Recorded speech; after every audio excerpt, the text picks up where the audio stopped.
Hello, my name is Nicholas Morton, and in this talk I'm going to be thinking about the economy of the Crusader states, or specifically the economy of the Kingdom of Jerusalem, which for much of its almost 200-year history was the most powerful of the territories created by the armies of the First Crusade, or in the years directly after the First Crusade. Okay, so what we're going to be doing here is I'm not going to be looking at things like taxation or landholding or coinage per se. I'm going to be thinking instead about the economic building blocks of the kingdom and their development over time, the assets that the kingdom could then tax or draw revenue from in order to fund its other activities. And I'm going to be doing this from the outset of the kingdom's history in the later stages of the First Crusade.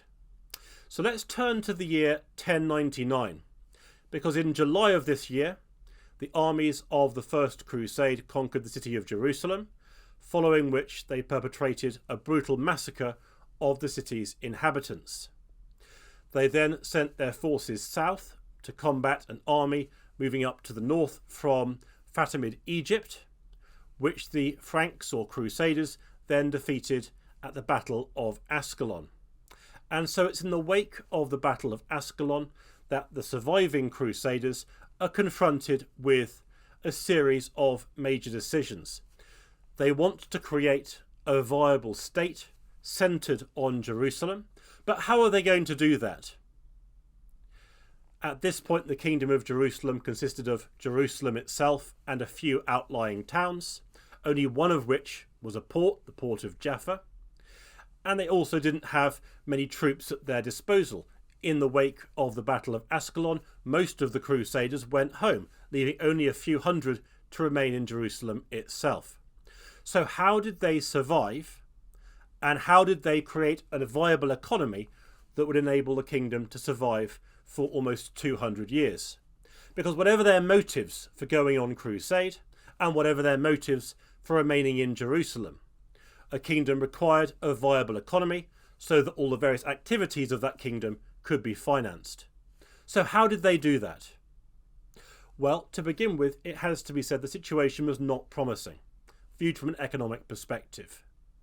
At this point, Jerusalem itself was not a particularly large city, nor was it especially wealthy. It sat on the desert margins. There's a bit of agriculture to the north particularly, but not much. Jerusalem was not linked to any major trade route. It wasn't even that well supplied with water. So how could this be used as the basis for a viable state? Well, the answer to that lies basically in the military activity of the Kingdom of Jerusalem in its early years. Because in these years, the Kingdom of Jerusalem focused much of its military attention on the coastline of the Levant. And it had a series of goals in that area. One goal was to secure as much of the farmland as possible along the coastal strip of the Levant, because it was that farmland that was the best irrigated, the most fertile land, and could therefore help to guarantee the food supply. It was probably also the most densely populated, and so it would enable them to gain control over as many communities as possible, who could then be taxed. But also the coastline had another major advantage too, and that was that strung out along the coastline were many important ports. And these included relatively small coastal ports, places like Sidon or Caesarea, but also some deep water ports as well, places like Acre, Tyre and Beirut. Now the Franks in their early years needed those ports, because those ports opened up a series of economic opportunities for them. These ports were major trading centres, and so control over these ports would enable them to control that trade and to tax that trade, all of which would yield very large revenues. Opening up trade routes across the Mediterranean and gaining control over those trade routes would also enable the kings of Jerusalem to encourage Italian merchants to build their trade with the Levantine region. And again, the more that trade could be built up, the more they could then gather revenue from that trade, which would then provide money for the coffers of the Kingdom of Jerusalem. And so for these reasons, in a series of campaigns, the Kingdom of Jerusalem besieged many of these ports, and they often did so with the assistance of fleets from the Italian cities of Pisa, Genoa, or Venice. Now, the Italian crusaders often went on crusade for spiritual motives, but they were also aware that there were big commercial opportunities along the Levantine coast, because this is a region which the Silk Roads pass through. And so the Silk Roads, carrying goods from Central Asia and China, then passing south of the Caspian, north of the Syrian desert, then come down into the Levantine region. Some go south through the Sinai desert into Egypt, but many go to these big ports along the Levantine coast, places like Acre, Tyre, or Beirut. And so the Italian cities were aware that if they could gain a stake in that trade, that would substantially benefit them as merchants and benefit their city-states as a whole. And so for a mix of reasons, they cooperated with the armies of the Kingdom of Jerusalem to gain control over these cities. And then following the conquest of those cities, the King of Jerusalem would often gain the vast majority of that city, but then a quarter, and by a quarter I mean an area rather than a fraction, of that city would then be given to the Italian city, often who'd helped captured that city, to be basically their economic outpost, their emporium in that city, from which they could conduct their mercantile activity. And so these ports were enormously important, and with the Italian merchants plying a very lively trade across the eastern Mediterranean all the way back to Italy, and with merchants coming to these cities from further east, the kings of Jerusalem were able to draw enormous revenue from these cities, and so they represented a major economic asset for the Kingdom of Jerusalem in its early years, and indeed later on as well.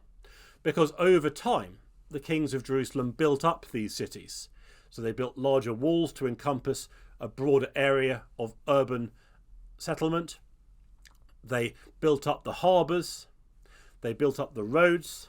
And all of this is designed to build up the infrastructure to encourage the trade.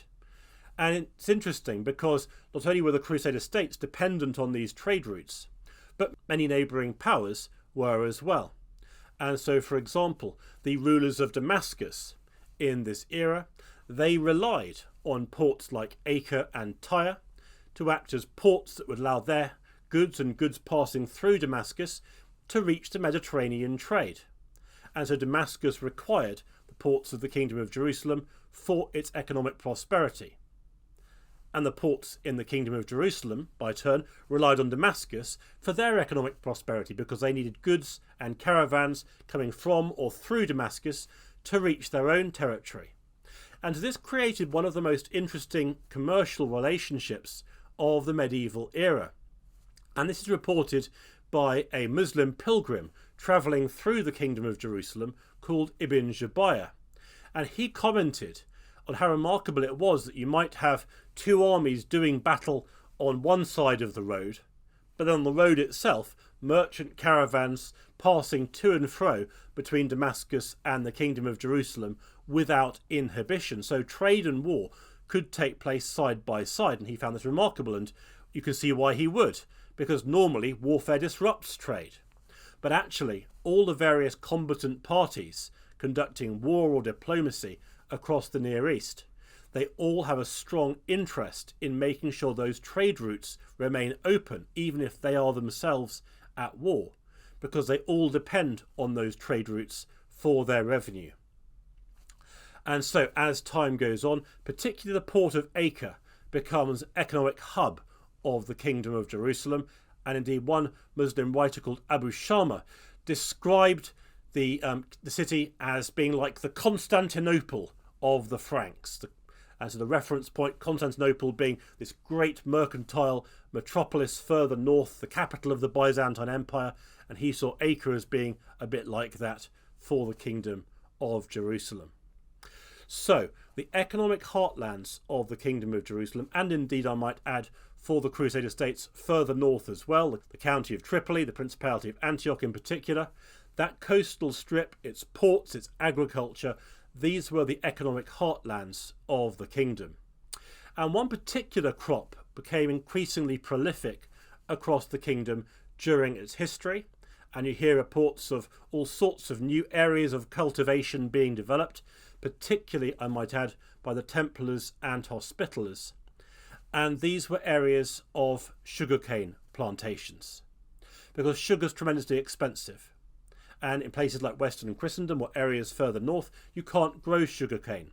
So it commands an enormous price. And so the Crusader states, as well as other regions of the Near East, some parts of Egypt for example, during the medieval period, they substantially expand their sugarcane production so that that sugar can then be sold into the Mediterranean trade, and that too becomes an enormously important cash crop for the Kingdom of Jerusalem and other regions. But the kingdom produced many other items for export as well, and those included wine from inland areas, a purple dye taken from sea snails from the city of Tyre, glass and glassware from Tyre and Acre, saddles from Gaza. There also seems to have been a bell foundry in one of the large cities, because a bell has been discovered which seems to have come from one of the big cities of the Kingdom of Jerusalem. Other agricultural goods could include olive oil, and Beirut apparently was particularly famous for its olive oil during the Crusader period.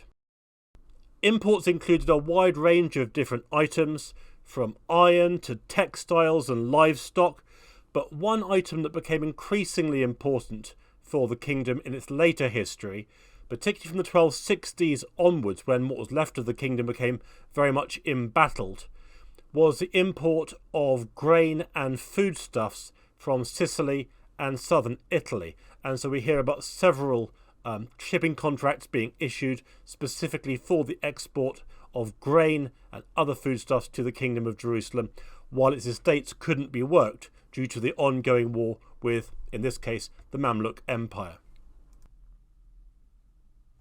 Now, the conquest of the ports opened up a series of other important opportunities for the Kingdom of Jerusalem, particularly the deep water ports. Ports like Acre, which was taken in 1104, Beirut, which was taken in 1110, and Tyre, which was conquered in 1124. With these ports in the Kingdom of Jerusalem's possession, it could substantially increase the pilgrim traffic from Western Christendom. Now, of course, Jerusalem has always been an important place of pilgrimage for pilgrims from many different religions, visiting the various holy sites in the area. And viewed economically, those pilgrims had the potential to boost the Kingdom of Jerusalem's revenue through the provision of accommodation and food and tour guides and things like that. But with the conquest of these major ports, the kings of Jerusalem and their Italian allies were in a position to substantially increase pilgrim traffic from Western Christendom. And so thousands, possibly tens of thousands, arrived every year. And of course, pilgrims are looking to have all their needs met, so accommodation, food, etc. They might also buy souvenirs.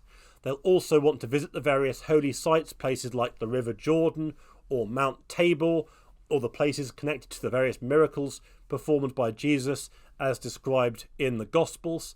And all of this requires a fair amount of infrastructure, and all of that provides an economic opportunity for the various inhabitants of the Crusader states.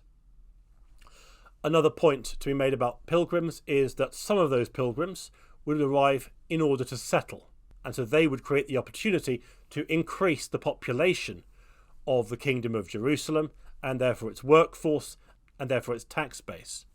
Now, of course, the Kingdom of Jerusalem already has a population, a very multicultural population, including many Eastern Christians, Jews, Muslims, and other religious groups as well.